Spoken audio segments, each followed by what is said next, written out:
but as an effective organization, it offers an example of successful activity from an emerging political class in Azerbaijan.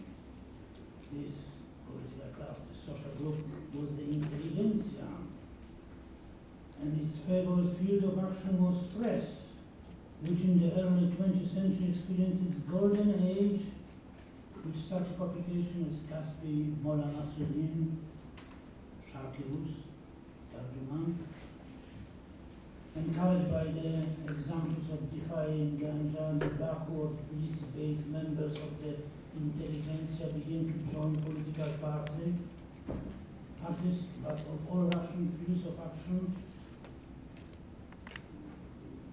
such as the cadets, the Russian party, or in fact the Muslim party, but all over Russia.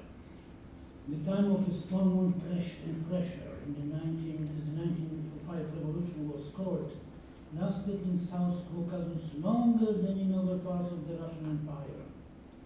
It began in the closing years of 1890s, exactly 1898, with the end of the oil boom, which had kept the diverse population in peace.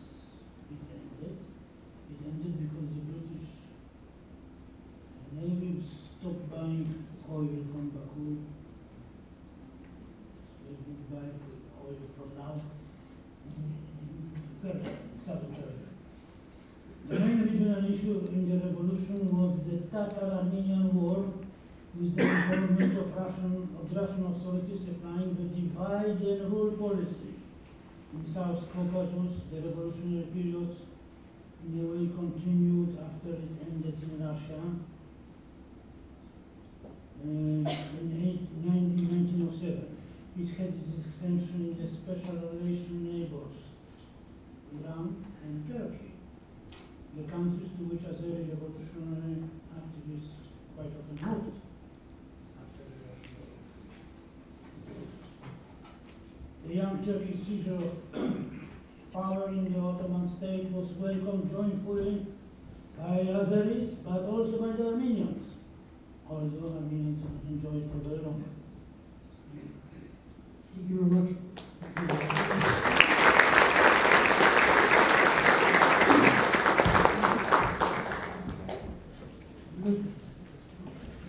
Now we come to more constituent parts of this bigger thought, the Armenian genocide campaign. And we're going to try to explain the beginnings of this particular campaign, how it arose. Our next speaker, Dr. Pat Walsh, has studied British policy towards Ottoman Empire in the First World War, and the treatment on the claims was part of the propaganda policy pursued by Britain at that time. Anyway, we're going to learn precisely the genesis of the Armenian genocide claim. The word genocide, but it was a worldwide campaign to influence world opinion against the Ottoman Empire.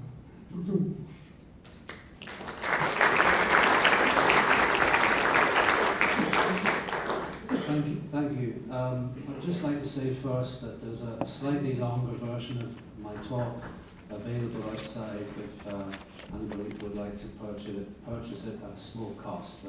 It's just a slightly longer version of this. Okay. The events that occurred in eastern Anatolia in 1915 should be seen in a broader context than simply that of Turk against Armenia. Both Turks and Armenians were actors in a much wider drama that was unfolding in the world, and any judgment about their actions can only be made with the knowledge that they were caught up in circumstances that were not of their choosing and were largely beyond their control. The context of what happened to the Armenians in 1915 is left out of consideration in most discussions. An event can only be understood in relation to other events in history within the context of cause and effect. If other events are extracted, then historical understanding is impossible. But it seems that this is the objective of people who wish to replace historical understanding with legal argument in deciding about such events. Geoffrey Robertson, QC, wishes for historians to stop discussing the Armenian tragedy altogether. He recently declared in Yerevan that, I quote, "The historians have completed their mission. Now it is the time for judges who will demand proper punishment for guilt and compensation for the genocide victims. It is no longer a subject of historians, but judges." End quote. And in the New Statesman, Robertson made it clear that the case for him is already closed. And he said, "Genocide is a matter for legal judgment, not a matter for historians. And there is no dispute about the Armenian genocide amongst legal scholars." Robertson is an advocate of international law. At the end of the day, law is policy. It is in effect the foreign policy of the big states of the world. By reducing the event of genocide to law, one is making it into subjective judgment of the big states and a weapon of foreign policy to gain leverage on other states. The nature of an event and whether or not it constitutes genocide is therefore rendered incapable of being measured in any objective way. For this reason, I do not share Robertson's faith in international law. Something that is so partially and inconsistently applied cannot be taken seriously as having credibility. And if you take this kind of law seriously at all, it is surely debased through its arbitrary application. So I prefer to trust in the historians. What constitutes genocide has become a subjective matter, indeed a matter for policy, about whether it would be in the interests of the dominant states of the world that some event should be termed genocide or not for political advantage. And it has been ruled out as a matter of historical fact or a subject for historical investigation. First of all, let us make no mistake about the single most important event that made what happened in Eastern Anatolia a possibility, the 1907 agreement between England and Russia that prepared the way for the Great War of Destruction on Germany and the Ottoman Empire. For England, the war on Ottoman Turkey, which resulted in the Armenian massacres, came about from a revolutionary change of policy at the start of the 20th century. England had acted as an ally of the Ottoman Empire for most of the century before the Great War, when Britain was determined to preserve the Ottoman state as a giant buffer zone between its Indian Empire and the expanding Russian Empire. It was part of what was known as the Great Game in England, that the Russians shall not have Constantinople and the warm water port and access to the Mediterranean that this would have given. What completely changed British relations with Ottoman Turkey was the emergence of Germany as a serious commercial rival around the end of the 19th century.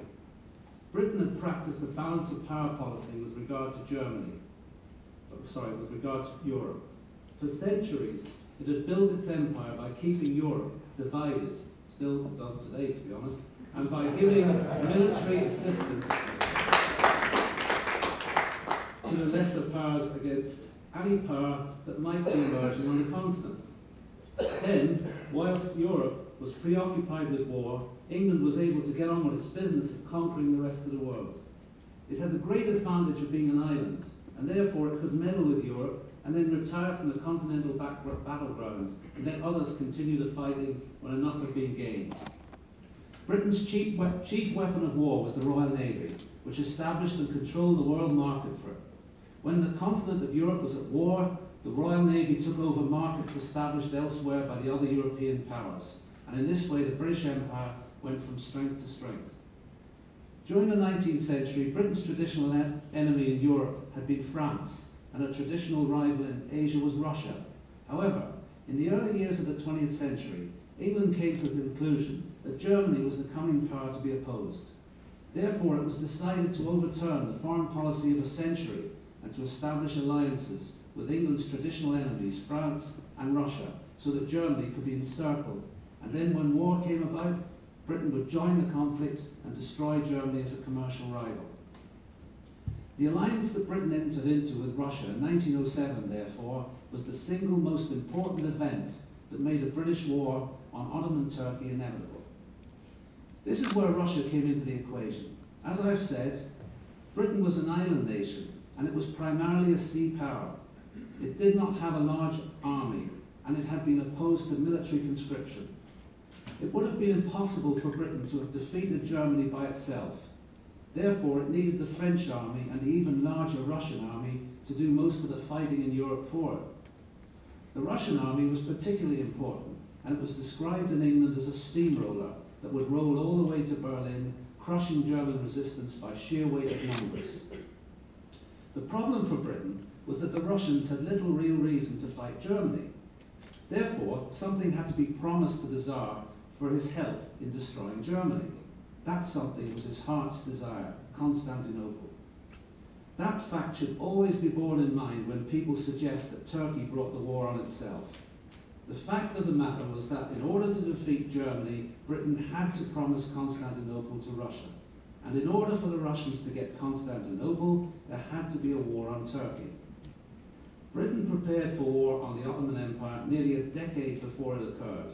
Maurice Hankey conducted extensive spying operations on behalf of Royal Naval Intelligence in the summer of 1907, based on the contingency that Britain would soon be at war with the Turks.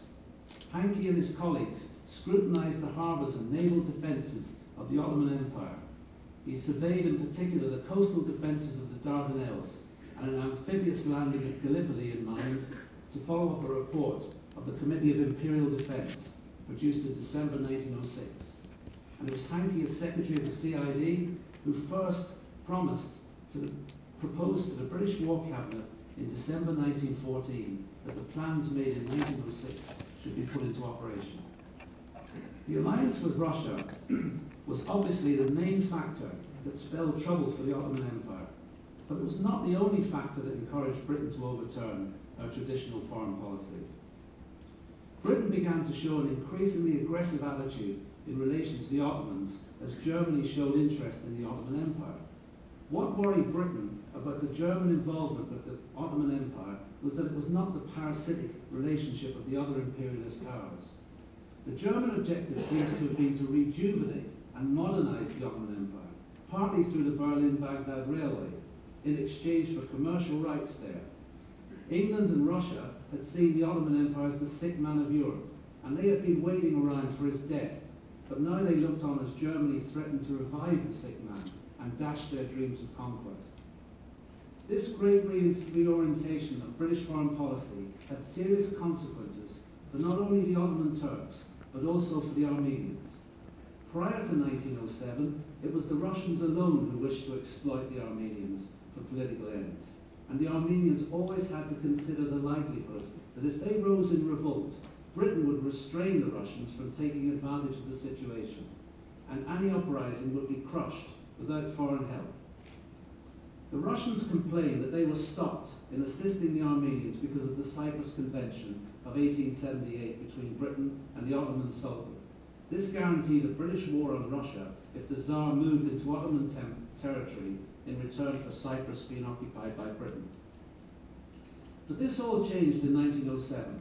Under the Anglo-Russian Treaty, England and Russia agreed to an immediate partition of Persia between them and envisaged a future partition of the Ottoman Empire in which the eastern provinces would go to Russia and Mesopotamia would go to Great Britain. Later, once Russia had shown its commitment to the war on Germany in the secret Constantinople Agreement of March 1915, the Ottoman capital, which the British described as the greatest prize of the war, was awarded formally to the Tsar. Russian annexation of the eastern Ottoman provinces became the common program of Great Britain and Russia alike.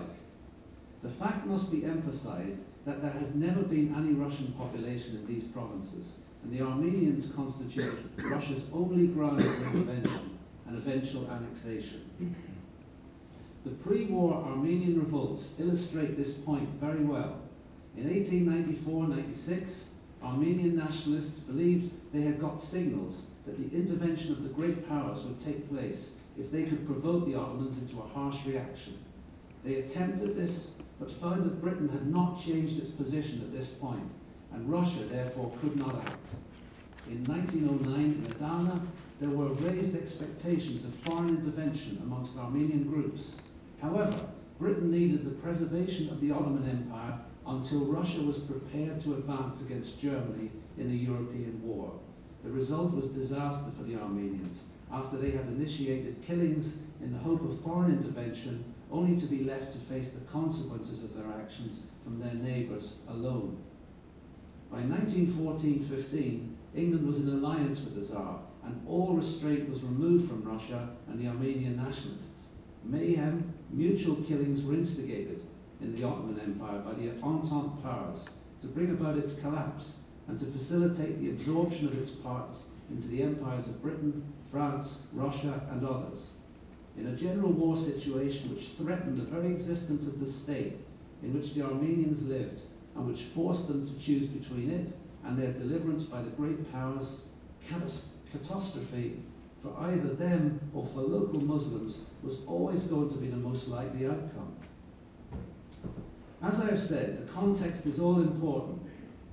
The Entente powers had every interest in stirring up Armenian rebellion to further their war effort, while the Ottomans had every interest in preserving good relations with the Armenians. Intention is a very important element in judging the nature of an event. The Ottomans had no objective interest in creating an Armenian genocide. Their interest lay in maintaining the Armenians as a loyal and functional community within the Ottoman state. And the CUP would undoubtedly have preferred it if the Armenians had remained that way. The breakdown in Ottoman state infrastructure and authority caused by the British blockade and by the invading Allied armies was the major factor in turning the position of Armenians and other Christian groups from being mainstays of the commercial infrastructure of the Ottoman Empire and the loyal community into a problematic element within it. And since the objective of the Allies was the destruction of the commercial life of the Ottoman state through invasion and blockade, what future indeed had the Armenians in it? Lately I came across a speech by T.P. O'Connor made in the House of Commons during the debate on the Treaty of Lausanne. O'Connor was one of the last remaining Irish MPs left in the British Parliament after the Irish Parliamentary Party had been smashed by Sinn Féin in the 1918 general election. He made an impassioned plea on behalf of the establishment of an Armenian state in Anatolia, which he said had been abandoned in the treaty signed by the British Empire with the resurgent Turks. The bulk of O'Connor's speech is taken up with quotations expressing British support for the Armenians during the war and detailing the betrayal of the Armenians by the Entente after it. O'Connor also credits the Armenians with having played a vital role in the collapse of the Ottoman Empire, despite attempts by the Turks to gain their loyalty. O'Connor said that whilst the Ottomans attempted to retain the loyalty and service of the Armenians with concessions, the Entente powers sought to use them in their destruction of the Ottoman state. And when the Armenians were no longer useful and Ataturk had established Turkey as a power to be reckoned with, the Entente just left them high and dry.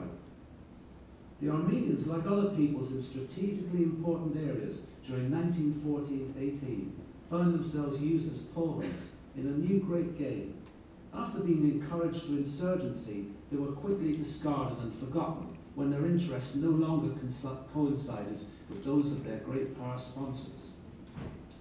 The Armenian nationalists relied upon external forces as the only means of creating an Armenian state within Ottoman territories.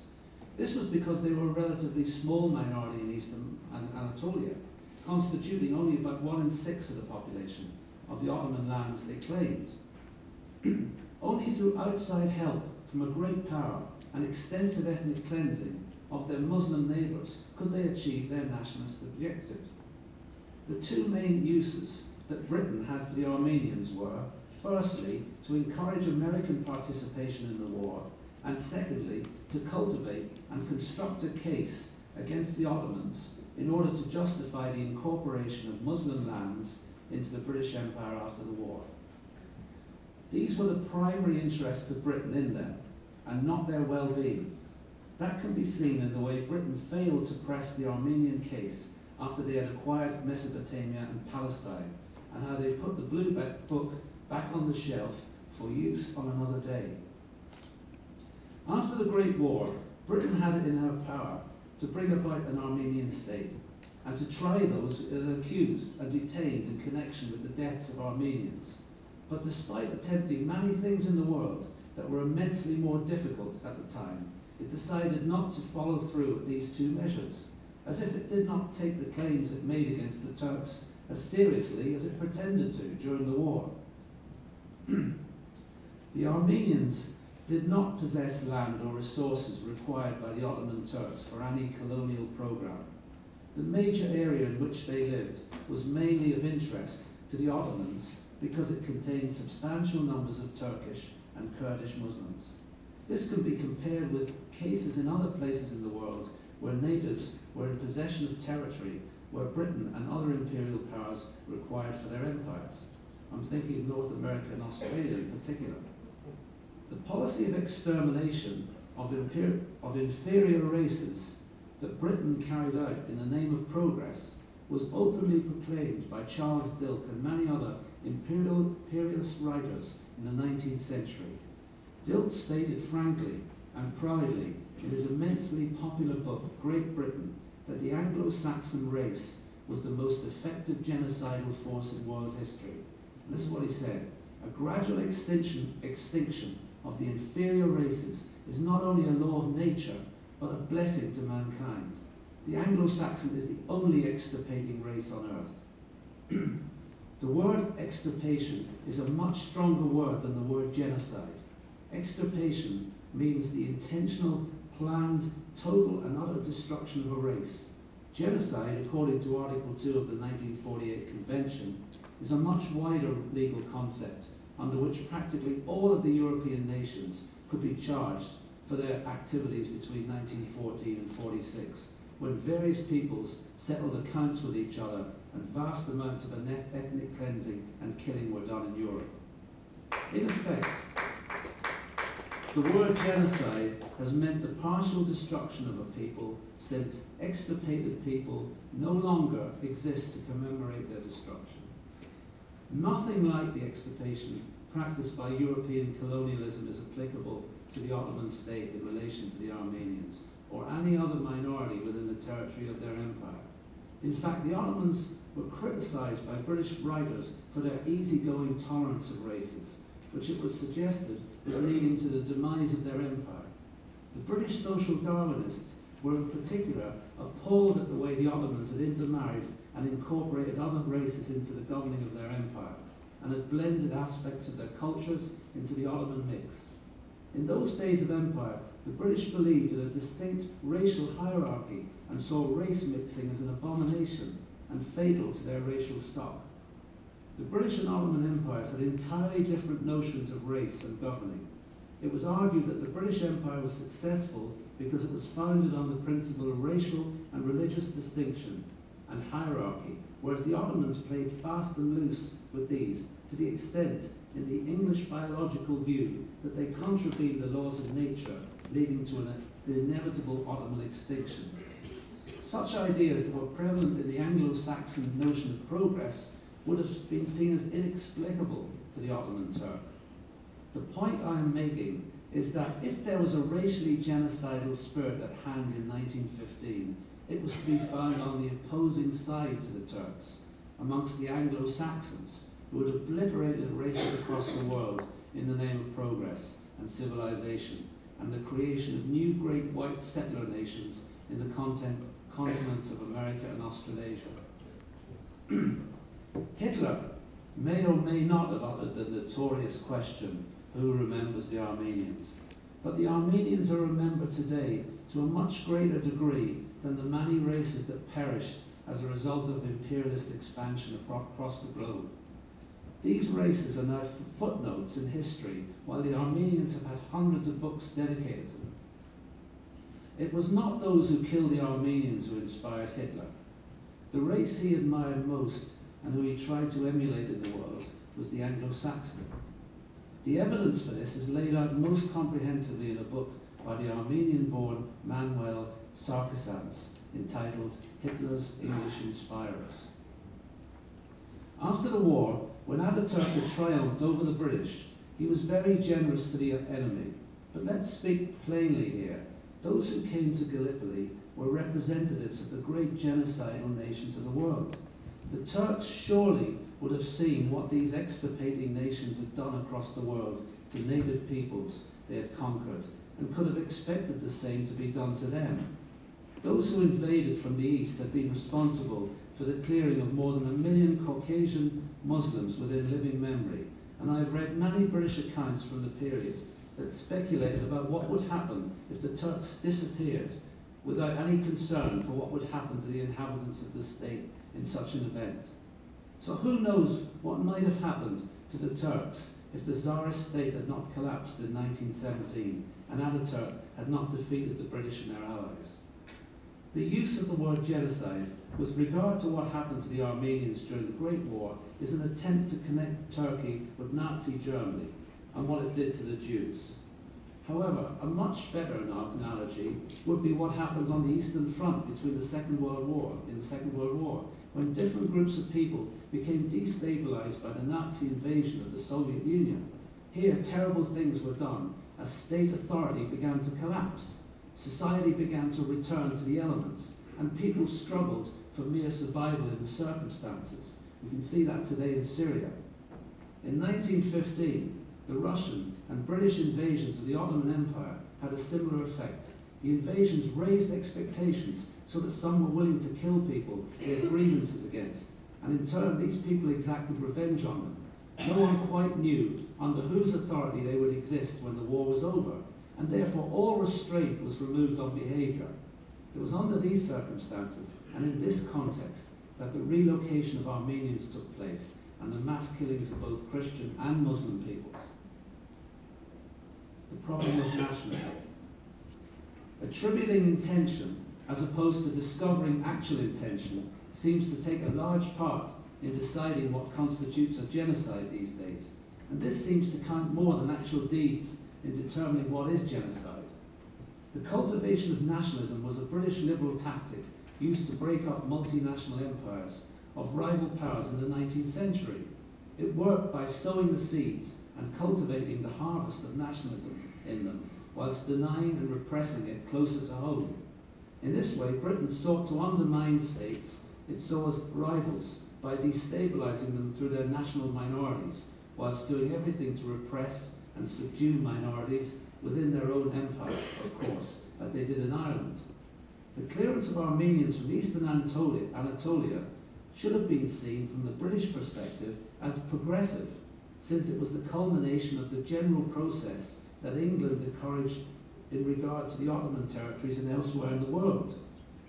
The responsibility for what happened to the Armenians and the other minorities that existed relatively peacefully within the Ottoman Empire for centuries must be placed, therefore, primarily at the hands of those who attempted to destabilize and ultimately destroy the multi-ethnic Ottoman Empire.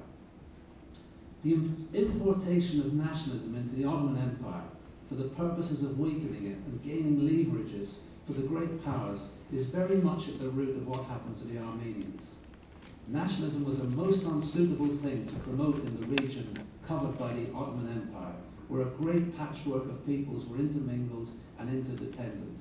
Its promotion in the region by the Entente powers was as disastrous for the many Muslim communities of the Balkans and the Caucasus who were driven from their homes of centuries, as it was for Christians caught up in the inevitable consequences of the simplifying process it encouraged.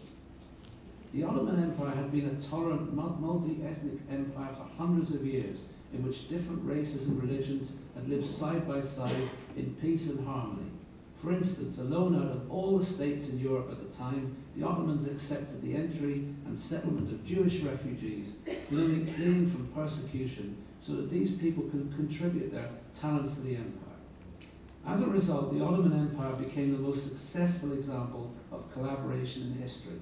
From the 14th to the 19th centuries, peoples of diverse races, religions intermingled contentedly and successfully under Ottoman administrations, and even the Balkans became a relatively peaceful area. If there was antagonism between Christian and Muslim in the region, it was primarily the result of the Russian imperial expansionism of the previous 3 centuries, which had seen Tatars, Circassians and Abkhasians driven from their lands into the Ottoman territories. Armenians took the place of Muslims in the Yerevan Khanate in what is modern Armenia. During the 19th century, the vast ethnic cleansing of Muslims in the Caucasus by Russia and in the Balkan Wars by the emerging Christian nations set off a wave of inter-ethnic violence and population movements that set a pattern for the history of these regions during the 20th century. Raphael Lemkin, who Geoffrey Robertson describes as the legal architect of the UN Genocide Convention, interestingly attempted to categorize the phases of genocide. And he said, genocide has 2 phases. One, the destruction of the national pattern of the oppressed group. The other, the imposition of the national pattern of the oppressor. The Ottomans never attempted anything like this in relation to the subject races of the empire.